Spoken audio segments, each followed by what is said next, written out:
मेरी पत्नी ने कुछ दिनों पहले घर की छत पर कुछ गमले रखवा दिए और एक छोटा सा बगीचा बना लिया। पिछले दिनों मैं छत पर गया तो ये देखकर हैरान रह गया कि कई गमलों में फूल खिल गए हैं। नींबू के पौधे में 2 नींबू भी लटके हुए हैं और 2-4 हरी मिर्च भी लटकी हुई नजर आई। मैंने देखा कि पिछले हफ्ते उसने बांस का जो पौधा गमले में लगाया था, उस गमले को घसीटकर वो दूसरे गमले के पास कर रही थी। मैंने कहा, तुम इस भारी गमले को क्यों घसीट रही हो? पत्नी ने मुझसे कहा कि यहाँ ये बांस का पौधा सूख रहा है, इसे खिसकाकर इस पौधे के पास कर देते हैं। मैं हंस पड़ा और कहा, अरे पौधा सूख रहा है तो खाद डालो, पानी डालो, इसे खिसकाकर किसी और पौधे के पास कर देने से क्या होगा? पत्नी ने मुस्कुराते हुए कहा, ये पौधा यहाँ अकेला है इसलिए मुरझा रहा है, इसे बाकी पौधों के पास कर देंगे तो ये फिर लहलहा उठेगा। पौधे अकेले में सूख जाते हैं, लेकिन उन्हें अगर किसी और पौधे का साथ मिल जाए तो जी उठते हैं।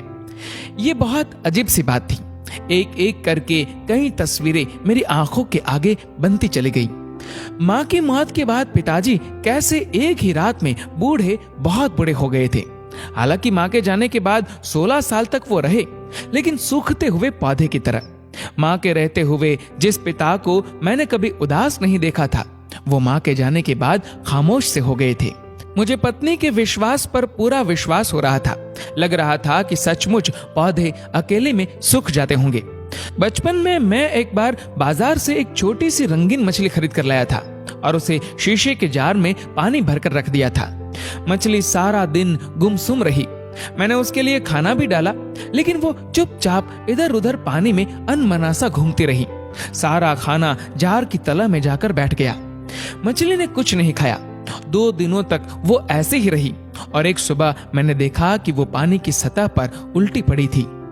आज मुझे घर में पाली वो छोटी सी मछली याद आ रही थी। बचपन में किसी ने मुझे ये नहीं बताया था।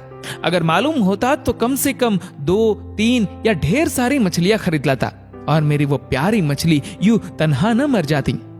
बचपन में मैंने माँ से सुना था कि लोग मकान बनवाते समय रोशनी के लिए कमरे में दीपक रखने के लिए दीवार में 2 मोखे बनवाते थे, क्योंकि माँ का कहना था कि बेचारा अकेला मोखा गुमसुम और उदास हो जाता है। मुझे लगता है कि संसार में किसी को अकेलापन पसंद नहीं। इंसान हो या पौधा, हर किसी को किसी न किसी के साथ की जरूरत होती है। आप अपने आसपास झांकिए, अगर कहीं कोई अकेला दिखे तो उसे अपना साथ दीजिए, उसे मुरझाने से बचाइए। अगर आप अकेले हो तो आप भी किसी का साथ लीजिए, आप खुद को भी मुरझाने से रोकिए। अकेलापन संसार में सबसे बड़ी सजा है। गमले के पौधे को तो हाथ से खींचकर एक दूसरे पौधे के पास किया जा सकता है, लेकिन किसी शख्स को करीब लाने के लिए जरूरत होती है रिश्तों को समझने की, सहेजने की और समेटने की। दोस्तों,